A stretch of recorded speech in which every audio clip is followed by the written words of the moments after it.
Hey everyone, Bo Bryant back with the Shamrock Business Consulting team. And today I would love to talk to you about one of my favorite subjects, and that is the science of menu change. So look, we've worked with a lot of clients, and there seems to be kind of this breakdown in best practice across our industry when it comes to making a menu change.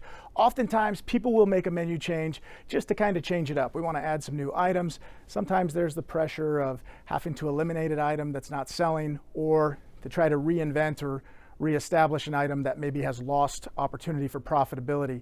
There's a whole myriad of reasons, but what I'd like to outline today are the 10 best rules that we've seen, and we've aggregated this through hundreds of clients that we've worked with and said, here's the cherry-picked 10 best rules. So we'd encourage everybody to take this list and figure out how you can apply this to your business, because it's a lot deeper than just worrying about how much profitability we're going to make or what the throughput of an item is or how slow moving it is. So let's start with our first category, which is time. Now, time has two elements to it. We have to absolutely know what is the scalability of the item. How quickly can we put it into the window? And how does that fit with whatever our index marks are for our speed requirements for any menu item? The other piece is timing. How is it going to come up? How is it managed? Next, we need to talk about day part. And when we make menu changes, we have to be very conscious about how this is going to affect the kitchen when it comes to maybe a line change. If we're doing a big revamp on the lunch menu, and we used to have about 50% carryover from our lunch change out to dinner, and now with this new menu, we only have 20% carryover, that's gonna be a much more robust and labor-intense change out when it comes to one day part to the next.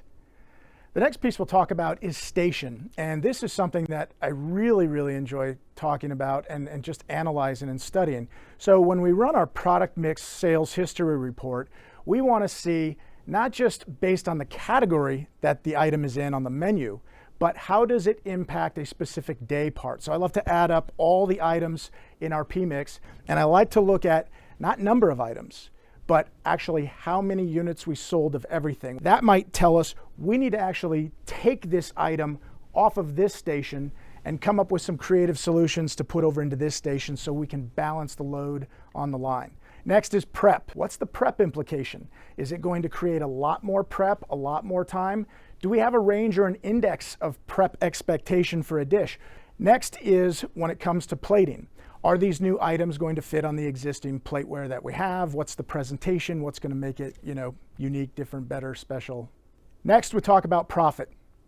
The profitability should absolutely be calculated for every item, but sometimes we fall into this rut of applying the percentage to the item and focusing solely on that, where if I'm adding a new item on the menu, it might have a high food cost, but if I can charge a higher price, I'm taking more profit dollars to the bank. So it's just a note to be balanced in your thinking, not just percentage, but also gross profit dollars in contribution. Then we have inventory. What's the inventory burden of the new items? Is it going to require us to bring new stuff in? If it does, is that product going to be perishable product that we may or may not be able to move fast enough, which means we can't buy it in bulk, which means we can't get the right price point, which means we're not going to be as profitable as we'd like to just by adding this item.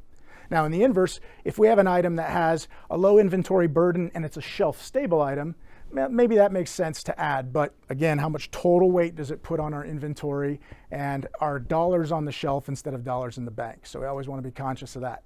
Then we have season or seasonality, and I'm going to give you a really cool hack with this.